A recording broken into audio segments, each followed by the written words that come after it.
نحمده ونستعينه ونستغفره ونؤمن به ونتوكل عليه ونعوذ بالله من شرور أنفسنا ومن سيئات أعمالنا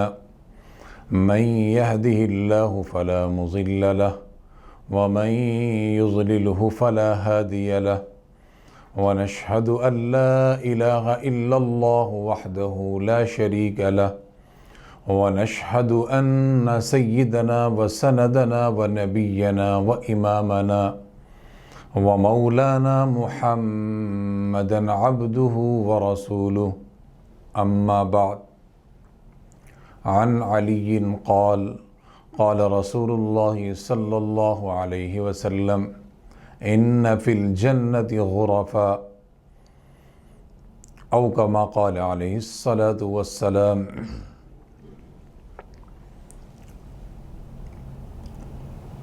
اللہ تبارک و تعالیٰ کا فضل ہے، اس کا کرم ہے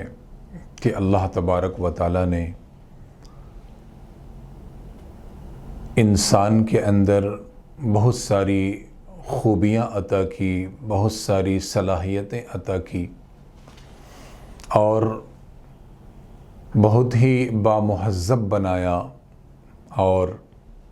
اللہ تبارک و تعالیٰ نے انسان کو ایسی صلاحیتیں عطا فرمائی اور بہترین اخلاق بھی عطا فرمائے تاکہ ان صلاحیتوں کو اور اخلاق کے ذریعے سے وہ اپنی زندگی کے اندر بہت ساری تبدیلیاں پیدا کر سکے، بہت سارا سدھار وہ اپنے اندر پیدا کر سکے۔ انسان کو نبی اکرم صلی اللہ علیہ وسلم نے اخلاق والا بنایا، اخلاق کی تعلیمات سے اس کو ہم آہنگ کیا، اور صرف یہی نہیں، نبی اکرم صلی اللہ علیہ وسلم کی تعلیمات، آپ کا طرز زندگی، سلیقہ زندگی، یہ سب پوری امت کے واسطے راہ عمل ہے، راہ نجات ہے۔ جب کوئی بندہ، ایک مسلم بندہ، ایک مومن بندہ اس پر عمل کرتا ہے اور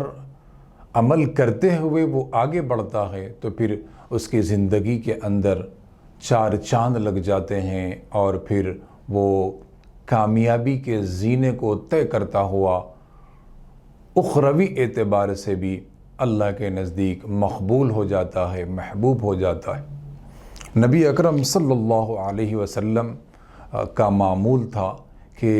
جب بھی قیمتی نصیحتیں صحابہ کو فرماتے تو صحابہ کو جمع فرماتے اور قیمتی اور اہم اور انمول نصیحتیں فرماتے۔ ایک موقع پر نبی اکرم صلی اللہ علیہ وسلم کا ارشاد ہے، امام احمد بن حنبل رحمۃ اللہ علیہ نے اپنی کتاب میں اس حدیث کو نقل فرمایا ہے۔ ایک لمبی روایت ہے، لمبی حدیث ہے۔ اسی طریقے سے اس حدیث کو امام ترمذی رحمۃ اللہ علیہ نے بھی روایت کیا ہے، اور اسی طریقے سے امام منذری رحمۃ اللہ علیہ نے بھی اپنی کتاب الترغیب والترہیب کے اندر بھی بیان فرمایا ہے کہ نبی پاک صلی اللہ علیہ وسلم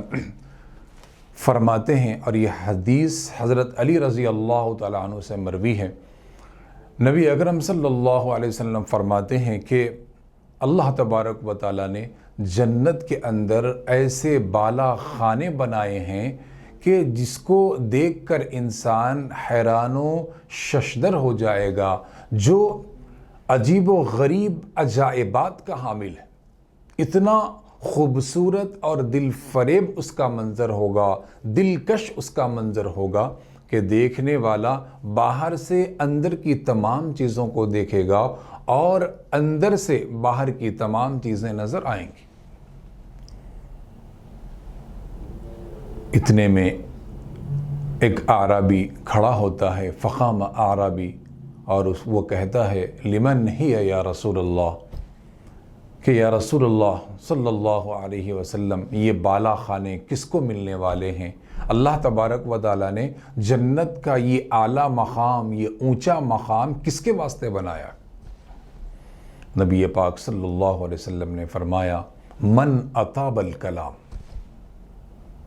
کہ جو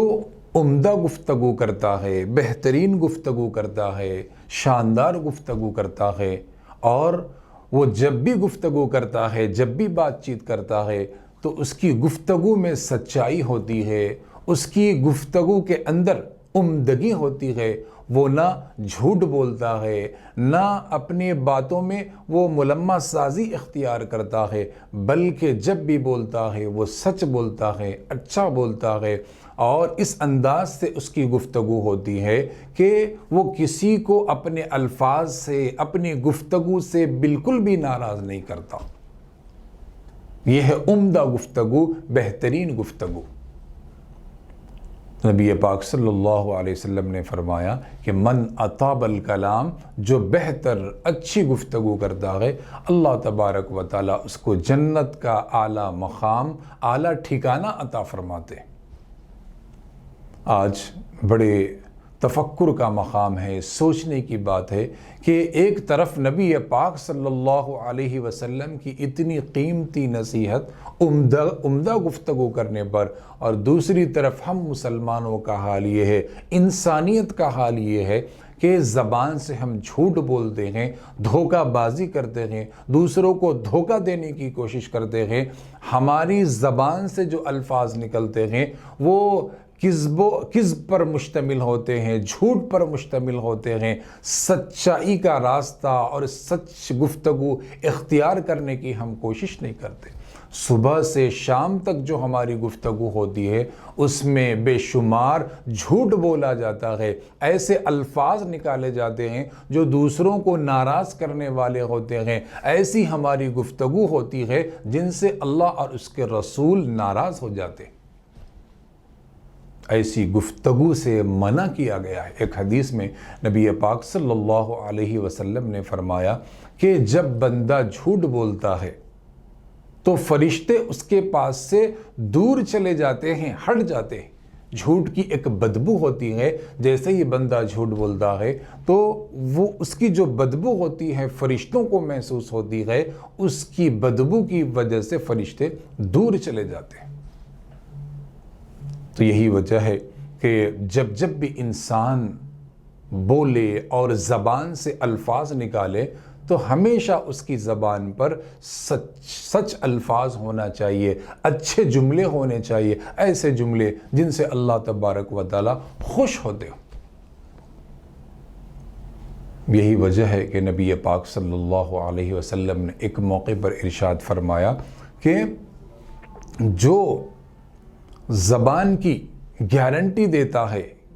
زبان پر قابو پا لیتا ہے، زبان پر اس کو اختیار حاصل ہو جاتا ہے، تو پھر نبی پاک صلی اللہ علیہ وسلم نے فرمایا میں اس کو جنت کی گارنٹی دیتا ہوں، جنت کی ضمانت لیتا ہوں جو اپنے زبان پر قابو پا لیتا ہے۔ ایسی بہت ساری باتیں قرآن مجید کے اندر بھی موجود ہے، اور خود نبی پاک صلی اللہ علیہ وسلم کے فرمودات، آپ کے ارشاد عالیہ کے اندر موجود ہیں۔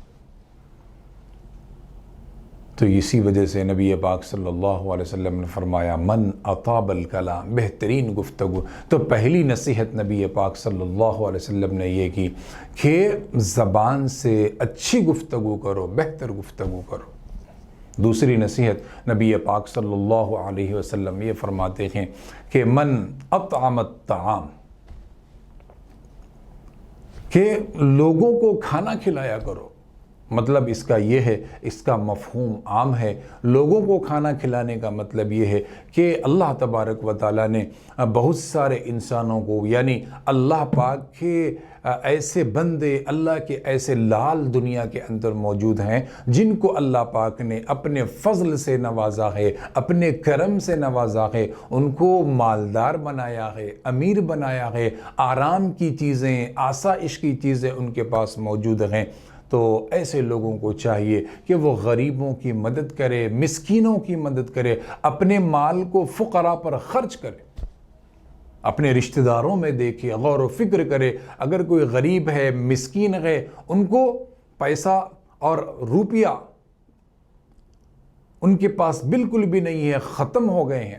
وہ مجبور و لاچار ہو گئے ہیں، تو ایسے لوگوں کی امداد کی جائے، تعاون کی جائے، یہ ساری چیزیں اطعام الطعام کے اندر داخل ہو جاتی ہیں۔ اسی طریقے سے مفسرین اور محدثین بیان فرماتے ہیں کہ جب کوئی مہمان گھر پر آتا ہے تو گویا کہ وہ اللہ کی طرف سے ہوتا ہے۔ مہمان کا آنا برکت کا ذریعہ ہے، خیر کا ذریعہ ہے۔ تو جب کوئی مہمان گھر پر آ جائے تو کسی بھی انسان کو کبیدہ خاطر نہیں ہونا چاہیے، پیشانی پر بل نہیں آنا چاہیے اور غضبناک نہیں ہونا چاہیے۔ اس کو ایسا محسوس نہیں ہونا چاہیے کہ اب میرے گھر کا کھانا ختم ہو جائے گا، راشن ختم ہو جائے گا یا میرے پیسے ختم ہو جائیں گے۔ ایسی فیلنگ اس کے اندر بالکل بھی نہیں آنی چاہیے، کیونکہ جب مہمان گھر میں داخل ہو جاتے ہیں تو وہ خود اپنا رزق لے کر داخل ہوتے ہیں، تو یہ اللہ کی طرف سے ہوتا ہے۔ تو مہمان کی مہمان نوازی بھی کرنا اطعام الطعام کے اندر داخل ہے۔ مہمان نوازی اللہ کو بہت زیادہ پسند ہے۔ یہی وجہ ہے کہ حدیث میں آتا ہے کہ جب مہمان گھر میں داخل ہو اور پہلا دن ہو تو پھر کھانے پلانے میں تکلف کرنا چاہیے، یعنی انتظامات میں لگ جانا چاہیے، جتنا اچھا ہو سکے پہلا دن ان کو کھلانے پلانے میں گزار دینا چاہیے۔ اسی کو نبی پاک صلی اللہ علیہ وسلم نے فرمایا کہ یہ یوم الجائزہ ہے، یعنی انعام کا دن ہے کہ مہمان کی میزبانی اچھے انداز میں کی جاتی ہے تو وہ انعام کا دن اس کے لیے بن جاتا ہے۔ حضرت ابراہیم علیہ السلام کے متعلق آتا ہے کہ آپ کسی کو بٹھائے بغیر اپنے دسترخوان پہ کھانا بالکل نہیں کھاتے تھے۔ آپ کو سکون نہیں ملتا تھا، آپ کے بے چین دل کو قرار نہیں آتا تھا جب تک کسی کو پکڑ کے اپنے ساتھ نہ بٹھا لیتے تھے، تب تک آپ کو کھانا ہضم نہیں ہوتا تھا، گویا کہ آپ کا دل نہیں لگتا تھا کھانے کے واسطے۔ حضرت ابراہیم علیہ السلام وہ نبی ہیں، وہ شخصیت ہیں، وہ انسان ہیں کہ سب سے پہلے مہمان نوازی دنیا میں آپ نے کی۔ سب سے پہلے مہمان نوازی وہ بھی انسانوں کی نہیں، اللہ تبارک و تعالیٰ کے بھیجے ہوئے فرشتوں کی مہمان نوازی کرتے ہیں، جس کا ذکر قرآن کریم کے اندر موجود ہے۔ اللہ پاک فرماتے ہیں هل اتاک حدیث ضیف ابراہیم المکرمین، یہ پورا واقعہ، پوری منظر کشی اس آیت کے اندر موجود ہے کہ ابراہیم علیہ السلام نے جو ضیافت کی فرشتوں کی سب سے پہلے۔ یہی وجہ ہے کہ حضرت ابراہیم علیہ السلام کی مہمان نوازی سنت، یعنی ابراہیم علیہ السلام سے یہ سلسلہ شروع ہوا تو ابراہیم علیہ السلام کی سنت قرار دے دی گئی مہمان نوازی کرنا۔ تو اسی طریقے سے جب ہم اور آگے بڑھتے ہیں، نبی اکرم صلی اللہ علیہ وسلم کا دور آتا ہے، آپ کی زندگی کھلی کتاب ہے، ہماری آنکھوں کے سامنے ہے۔ آپ کی مہمان نوازی بھی بہت زیادہ مشہور ہے۔ آپ خود نہیں کھاتے تھے مگر لوگوں کو کھلاتے تھے، خود بھوکے رہتے تھے، دوسروں کو جو ہے دوسروں کی پیاس بجھاتے تھے۔ آپ کے پاس خود کچھ بھی نہیں تھا لیکن دوسروں کی مدد کرنے میں، دوسروں کے تعاون کرنے میں، دوسروں کے امداد کرنے میں سب سے زیادہ آگے رہتے تھے۔ ایک مرتبہ تو ایک شخص آیا حضور کی خدمت میں، اس نے کہا کہ میں بہت زیادہ بھوکا ہوں۔ ترمذی شریف کی روایت ہے، امام ترمذی رحمۃ اللہ علیہ نے اس کو نقل کیا ہے اپنی کتاب کے اندر کہ ایک شخص آتا ہے، کہتا ہے میں بہت زیادہ بھوکا ہوں۔ چنانچہ نبی اکرم صلی اللہ علیہ وسلم ازواج مطہرات کے پاس کسی کو بھیجتے ہیں اور پوچھتے ہیں کہ جاؤ کہ گھر پہ کچھ ہے یا نہیں ہے، جو بھی ہے لے کر کے آ جاؤ۔ پھر بعد میں معلوم پڑتا ہے کہ کسی بھی ازواج مطہرات کے پاس کھانے پینے کا کچھ بھی سامان موجود نہیں تھا۔ آخر میں نبی پاک صلی اللہ علیہ وسلم اس شخص سے کہتے ہیں کہ جاؤ بازار چلے جاؤ، میرے نام سے قرض لے لو اور قرض لے کر اپنی ضرورت کو پوری کر لو۔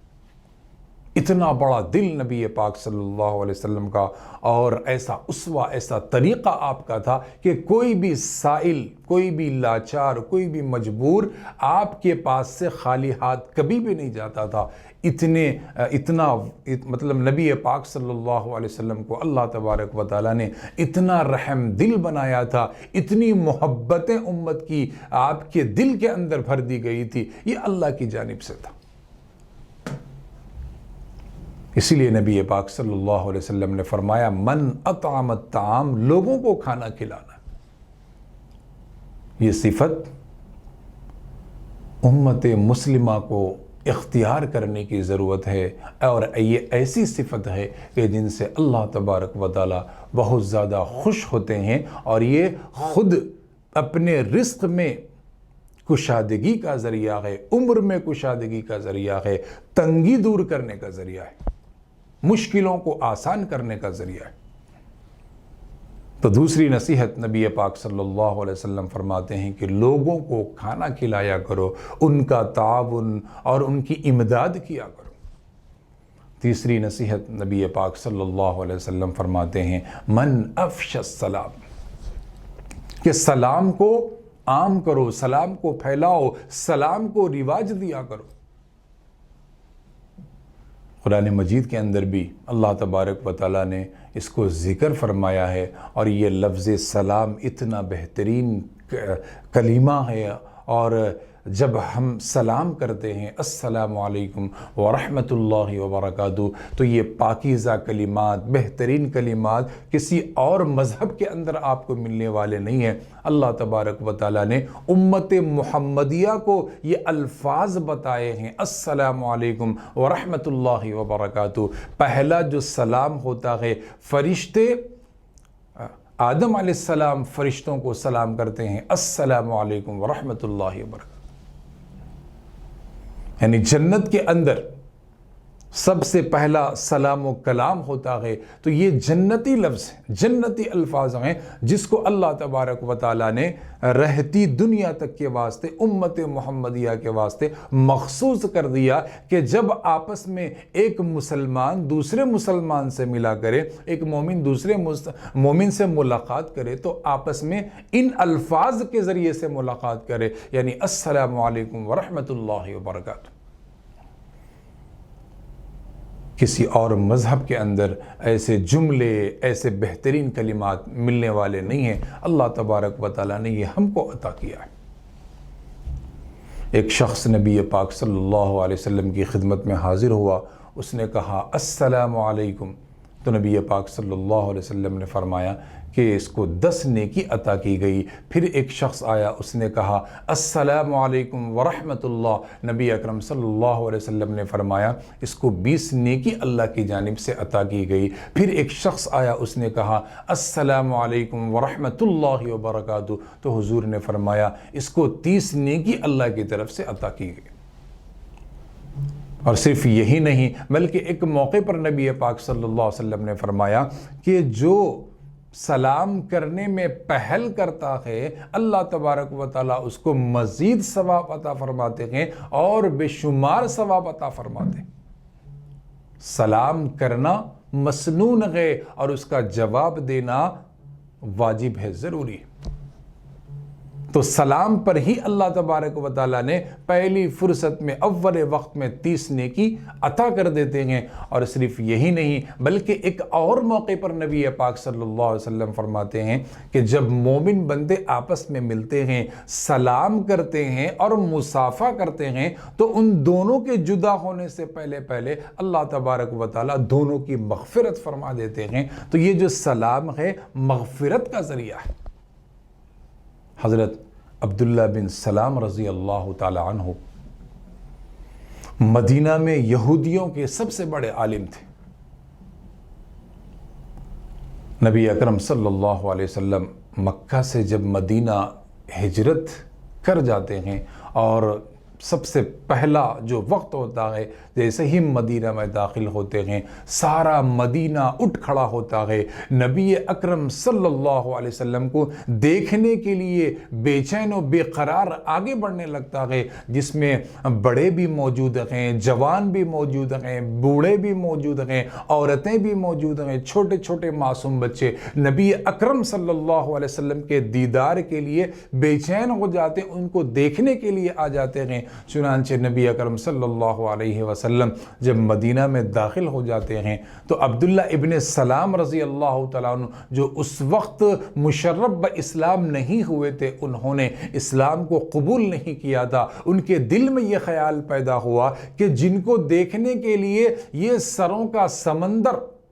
جمع ہو گیا ہے، ذرا دیکھیں تو صحیح وہ محمد کیسے ہیں، ان کا طریقہ، ان کا انداز کیا ہے، ذرا میں بھی تو دیکھ لوں کہ واقعی میں وہ نبی ہیں یا پھر جھوٹے ہیں یا پھر جو ہے وہ نبی نہیں ہیں۔ ایسے خیالات ان کے دل کے اندر آنے لگے۔ چنانچہ عبداللہ ابن سلام رضی اللہ تعالیٰ عنہ کی نظر جب نبی پاک صلی اللہ علیہ وسلم پر پڑتی ہے تو جیسے ہی دیکھتے ہیں ان کے دل سے آواز آتی ہے کہ یقیناً یہ محمد ہی ہیں اور کوئی نہیں ہو سکتا ہے جن کا چہرہ اتنا نورانی ہو، جن کا چہرہ ایسا منور ہو، وہ یقیناً نبی ہو سکتے ہیں، وہ کسی جھوٹے کا چہرہ نہیں ہو سکتا ہے۔ پھر اس کے بعد دل میں ان کے یہ تمنا پیدا ہوئی کہ جب یہ اتنے بڑے نبی ہیں تو دیکھتے ہیں کہ سب سے پہلی نصیحت جو کرتے ہیں وہ کیا کرتے ہیں، ان کے زبان سے جو الفاظ نکلتے ہیں وہ کیا الفاظ نکلتے ہیں۔ چنانچہ نبی اکرم صلی اللہ علیہ وسلم نے پوری قوم کو، پورے لوگوں کو مخاطب کر کے جو نصیحت فرمائی اس میں سب سے پہلا جو لفظ تھا وہ یہی تھا کہ افشوا السلام، سلام کو آپس میں رواج دو، سلام کو آپس میں پھیلاؤ، خوب عام کرو۔ یہ پہلی نصیحت تھی نبی پاک صلی اللہ علیہ وسلم کی مدینہ منورہ میں داخل ہونے کے بعد۔ اتنی قیمتی بات آپ نے ارشاد فرمائی۔ عبداللہ ابن سلام رضی اللہ تعالیٰ عنہ کہتے ہیں یقیناً اس سے عظیم اور بہتر نصیحت کچھ اور نہیں ہو سکتی۔ پھر آگے چل کر وہ مشرف اسلام ہو جاتے ہیں تو سلام کی بڑی اہمیت ہے، اتنی بڑی اہمیت ہے کہ سلام پر خود اگر ہم غور و فکر کریں تو سلام محبت کا ذریعہ ہے، سلام دلوں کو جوڑنے کا ذریعہ ہے، سلام نفرتوں کو ختم کرنے کا ذریعہ ہے، سلام برسوں کی دشمنی کو ختم کرنے کا ذریعہ ہے۔ جب دو مومن بندوں کے اندر اتحاد نہیں ہوتا ہے، وہ ختم ہو جاتا ہے تو سلام کے ذریعے سے وہ جڑ جاتا ہے۔ تو سلام کے اندر اللہ تبارک و تعالیٰ نے ایسی کشش رکھی ہے کہ جیسے ہی یہ بول، یہ لفظ ادا ہوتے ہیں السلام علیکم ورحمۃ اللہ وبرکاتہ، تو اس کے اندر ایسی کشش ہے کہ سامنے والے کا دل پسیج جاتا ہے، اس کا دل نرم ہو جاتا ہے، دل و دماغ صاف ہو جاتا ہے اور نفرتیں، عداوتیں، بغض و عناد ختم ہو جاتے ہیں اور پھر اس کی جگہ کو محبت لے لیتی ہے، یعنی کہ محبت اس کے دل میں پیدا ہو جاتی ہے۔ تو سلام مغفرت کا ذریعہ، محبت کا ذریعہ، نفرتوں کو ختم کرنے کا ذریعہ، دو دلوں کو جوڑنے کا ذریعہ ہے۔ تو یہ سلام کے اندر ایسی کشش ہے، ایسی تاثیر ہے جو اللہ تبارک و تعالیٰ نے ان لفظوں میں رکھ دی۔ تو تیسری نصیحت نبی پاک صلی اللہ علیہ وسلم نے یہ کی کہ سلام کو آپس میں پھیلاؤ اور رواج دو۔ اور اس کے بعد چوتھی نصیحت نبی پاک صلی اللہ علیہ وسلم یہ فرماتے ہیں کہ روزے رکھا کرو، نفل روزے رکھا کرو، جیسا کہ نبی پاک صلی اللہ علیہ وسلم کا معمول تھا کہ آپ ہر مہینے کی 13، 14، 15 تاریخ کو روزہ رکھا کرتے تھے، پابندی سے روزہ رکھا کرتے تھے۔ اور جو نفل روزوں کی کثرت کرتا ہے، نفل روزے رکھتا ہے اور اس کا مقصد یہی ہے کہ اللہ اس سے راضی ہو جائے، اس کے اندر تواضع پیدا ہو، اس کے اندر تقوی پیدا ہو، اس کے اندر اللہ کا خوف پیدا ہو، اللہ کی خشیت اس کے اندر پیدا ہو، بس اسی نیت سے وہ روزہ رکھا کرتا ہے، تو یقیناً یہ روزہ والی عبادت، یہ روزہ رکھنے کی جو عبادت ہے اللہ کے نزدیک مقبول ہے، پسندیدہ ہے اور بہترین اجر اللہ تبارک و تعالی اس کو کل قیامت کے دن عطا فرمائیں گے، یہاں تک کہ اس کو جنت میں بھی داخل فرما دیں گے۔ تو چوتھی نصیحت حضور فرماتے ہیں کہ کثرت سے روزے رکھا کرو۔ یعنی جن دنوں میں نبی پاک صلی اللہ علیہ وسلم سے روزہ رکھنا ثابت ہے ان دنوں میں بھی روزہ رکھا جا سکتا ہے۔ اسی طریقے سے آپ کا جب بھی دل چاہے اس وقت بھی آپ جو ہے روزہ رکھ سکتے ہیں، تاکہ اللہ کی جانب سے آپ کو بے شمار ثواب عطا کیا جائے۔ پانچویں نصیحت نبی پاک صلی اللہ علیہ وسلم جو کرتے ہیں وہ یہ ہے کہ جب رات میں سب سو گئے ہوں تو تنہائی کے عالم میں اٹھنا، پھر اللہ کی عبادت میں لگ جانا، وضو کرنا، نماز ادا کرنا، تلاوت قرآن میں مشغول ہو جانا، ایسے وقت میں جب کہ گھر کے سارے لوگ سو رہے ہوں اور ایک بندہ، اللہ کا محبوب بندہ، اللہ کا خوف، اللہ کا ڈر جس کے دل کے اندر ہے، وہ اٹھتا ہے، اللہ کی محبت میں اٹھتا ہے اور پھر وضو کرتا ہے، پھر نماز تہجد ادا کرتا ہے، نوافل پڑھتا ہے، یہاں تک کہ قرآن کی تلاوت میں لگ جاتا ہے، تو یہ عبادت اللہ تبارک و تعالیٰ کو بہت زیادہ پسند ہے۔ وہ عبادت جو تنہائی میں کی جاتی ہے، اس کے اندر ایسا اخلاص پایا جاتا ہے، ایسی عاجزی پائی جاتی ہے کہ جب بندہ رات کی تنہائی میں اٹھتا ہے تو وہ اس کا مقصد صرف یہی ہوتا ہے کہ وہ صرف اللہ کے لیے اٹھے، اللہ کی عبادت کے واسطے اٹھے، یہی اس کا مقصد ہوتا ہے، دوسرا کوئی اور مقصد نہیں ہوتا۔ اسی وجہ سے قرآن مجید میں بھی ایک جگہ اللہ پاک فرماتے ہیں تتجافى جنوبهم عن المضاجع يدعون ربهم خوفا وطمعا، کہ اللہ پاک فرماتے ہیں کہ جن کے پہلو بستر سے جدا ہو جاتے ہیں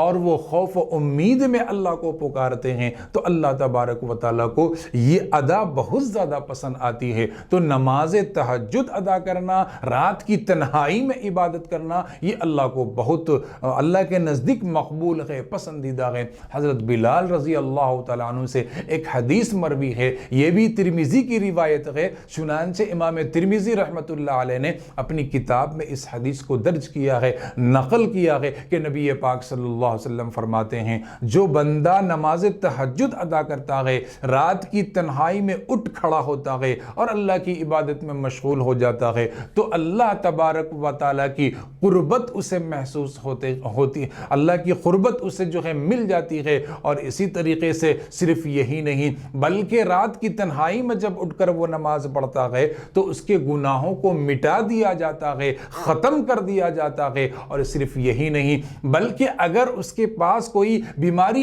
آنے والی ہوتی ہے تو اللہ تبارک و تعالیٰ اس نماز کی برکت سے، اس نماز کی فضیلت کی وجہ سے اس بیماری کو اس کے پاس آنے سے روک دیتے ہیں۔ اور پھر یہی نہیں بلکہ جب وہ بندہ خلوص سے نماز ادا کرتا ہے تو پھر اس کے آس پاس جتنی بھی بیماریاں ہیں اس سب کو ختم کر دیا جاتا ہے، اور پھر اس کے جو گناہ ہو گئے ہیں اس کو مٹا دیا جاتا ہے، ختم کر دیا جاتا ہے۔ تو اتنی بڑی اس کی فضیلت ہے۔ اور جب بندہ اس عاجزی کے ساتھ، اس انکساری کے ساتھ نماز کو ادا کر لیتا ہے تو وہ اللہ کی نگاہ میں مقبول ہو جاتا ہے، پسندیدہ ہو جاتا ہے، کیونکہ اس کا رات کا اٹھنا صرف اور صرف اللہ کے واسطے ہے۔ اور ایک موقع پر نبی پاک صلی اللہ علیہ وسلم فرماتے ہیں کہ اللہ تبارک و تعالیٰ خود آسمان پر نزول اجلال فرماتے ہیں، یعنی پہلا جو آسمان ہے ہر صبح اللہ پاک نزول اجلال فرماتے ہیں اور اپنے بندوں کو پکارتے ہیں اور کہتے ہیں کہ ہے کوئی مانگنے والا، ہے کوئی روزی طلب کرنے والا، ہے کوئی اپنی حاجت میرے پاس پیش کرنے والا تو میں اس کی تمام حاجتوں کو، تمام ضرورتوں کو پوری کر دوں۔ اس طریقے کی ندا اللہ کی طرف سے آتی ہے۔ تو یہ رات کی تنہائی میں ہی ہوتا ہے، صبح کے وقت ہوتا ہے، بالکل نماز تہجد کے وقت۔ تو ایسے وقت میں اللہ کو یاد کرنا یہ بہت زیادہ خوش آئندگی کی علامت ہے، نیک بختی کی علامت ہے۔ تو نبی پاک صلی اللہ علیہ وسلم نے پانچویں نصیحت اپنے صحابہ کو یہ فرمائی کہ رات کی تاریکی میں اٹھو، اللہ کو یاد کرو، اس کی عبادت میں لگ جاؤ، تلاوت قرآن میں مصروف ہو جاؤ، کیونکہ یہ اللہ کو بہت زیادہ پسند ہے۔ یہ پانچ نصیحتیں اتنی قیمتی ہیں، انمول ہیں، لازوال ہیں کہ اگر ایک مومن بندہ اس پر عمل کرتے ہوئے اپنی زندگی کو آگے بڑھاتا ہے تو پھر وہ دنیا میں بھی کامیاب ہوتا ہے، آخرت میں بھی کامیاب ہوتا ہے۔ اور آخر میں حضور نے فرمایا یہ پانچوں چیزیں جس کے اندر ہوں گی، اللہ تبارک و تعالیٰ کل قیامت کے دن جنت کا اعلیٰ ٹھکانہ اسے عطا فرمائیں گے، جنت کی اعلیٰ منزل اسے عطا فرمائیں گے۔ اللہ تبارک و تعالیٰ ہم سب کو عمل کرنے کی توفیق عطا فرمائے۔ وآخر دعوانا ان الحمد للہ رب العالمین۔